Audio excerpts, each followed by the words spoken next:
तुम्हाला माहीत आहे का, कलियुगाचा शेवट आणि नवीन युगाची सुरुवात कशी असेल? चला तर आजच्या व्हिडिओला सुरुवात करूयात. कधी विचार केलाय का, आपण ज्यात जगतोय तो काळ म्हणजे कलियुग. एक असा युग जिथे धर्म फक्त नावापुरता राहिला आहे. लोभ, द्वेष आणि अन्याय यांची भरती आहे. परंतु मित्रांनो, याचं मूळ कधी सुरू झालं आणि सत्य युगाची चाहूल कशी लागेल? आजच्या या विलक्षण कथेत तुम्हाला या प्रवासाचा साक्षात्कार होईल. नमस्कार, मी प्रिया आणि तुम्ही पाहत आहात युथिंग 24, जिथे कथा फक्त कथा राहत नाहीत, ती विचारांची जागा बनते. चला तर मग या अद्भुत प्रवासाला सुरुवात करूयात. पण त्याआधी हा व्हिडिओ लाईक करा आणि कमेंटमध्ये जय श्री कृष्ण लिहायला विसरू नका. मित्रांनो, युगाचा प्रवास. भगवान श्रीकृष्णाने पृथ्वीचा निरोप घेतल्यानंतर द्वापर युग संपुष्टात आलं. त्याचवेळी धर्मराजाने पृथ्वीवरचं वातावरण बघून घाईभरून विचारलं की प्रभू, पुढे काय होईल? जेव्हा धर्माचा ऱ्हास होईल तेव्हा मानवजातीचं काय? भगवान विष्णू मंद हसले आणि म्हणाले, धर्माचं पालन करणारे लोक तग धरतील, पण जे लोभ, क्रोध आणि अहंकाराच्या आहारी जातील त्यांचा विनाश अटळ आहे. कलियुगाचा काळ हा शिक्षेचा काळ आहे, परंतु त्यातून सत्य युगाचं बीज पेरलं जाईल.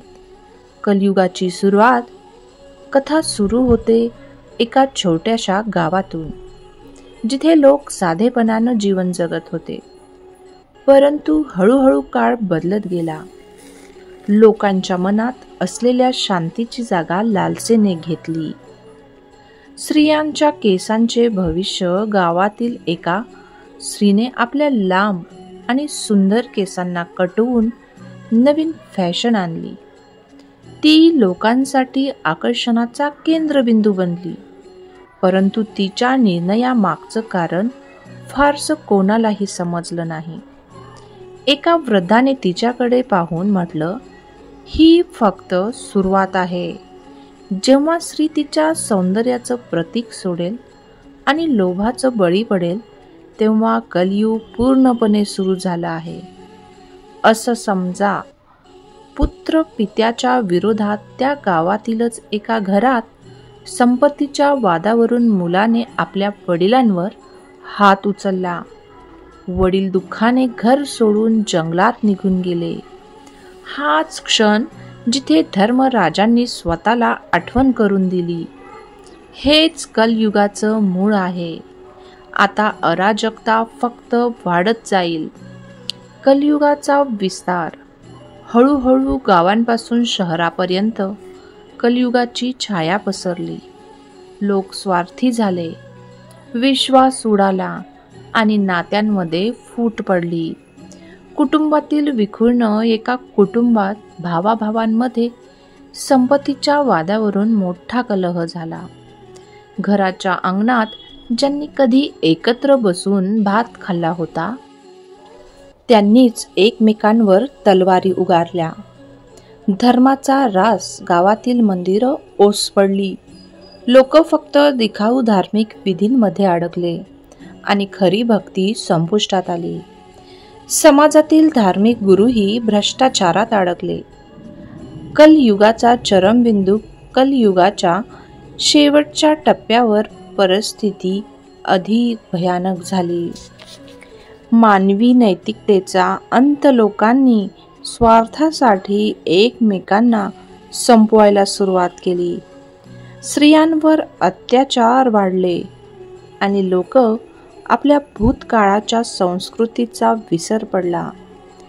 निसर्गाचा विनाश. कलयुगाच्या अराजकतेने केवळ समाजालाच नाही तर निसर्गालाही हानी पोहोचवली. नद्या सुकल्या, झाडं तोडली गेली आणि पृथ्वीचे स्वरूप बदलत गेले. सत्ययुगाची चाहूल एके दिवशी आकाशातून तेजस्वी प्रकाश पडला. ब्रह्मा, विष्णू आणि महेश यांनी एकत्र प्रकट होऊन एक संदेश दिला. माणसा, आता वेळ आली आहे सत्ययुगाच्या उगमाची. जो धर्माचं पालन करेल आणि पापांचा त्याग करेल त्यालाच या नव्या युगाचं फळ मिळेल. धर्मशील लोकांचं पुनरुत्थान. काही धर्मनिष्ठ लोकांनी सत्याच्या मार्गाने जाण्याचा निर्णय घेतला. त्यांनी परत एकदा मंदिरं उघडली, लोकांना एकत्र केलं आणि समाजात शांती प्रस्थापित करण्याचा प्रयत्न केला. नवीन युगाची सुरुवात. कलियुग संपल्यानंतर सत्ययुगाची पहिली चाहूल लागली. लोकांच्या मनात परत एकदा प्रेम, विश्वास आणि सत्याची जागृती झाली. निसर्ग पुन्हा फुलू लागला आणि समाज एका नव्या दिशेने चालू लागला. शेवटी एक संदेश की मित्रांनो, ही कथा आपल्याला काय शिकवते? ही काळ कोणताही असो, सत्याचं पालन करणं हेच आपल्या जीवनाचं खरं उद्दिष्ट असावं. धर्म, प्रेम आणि सत्य यांची जोपासना करणं हीच कलियुगावर मात करण्याची गुरुकिल्ली आहे.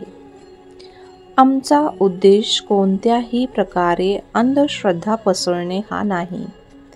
ही माहिती तुमचं जीवन सुख समृद्ध करण्यासाठी आणि शांती मिळवण्यासाठी आहे.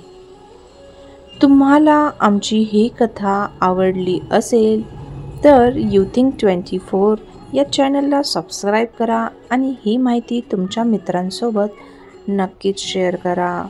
आपले बहुमूल्य विचार कमेंट बॉक्समध्ये नक्की लिहा. मित्रांनो, आपली काळजी घ्या, सतर्क रहा, जागरूक रहा. धन्यवाद.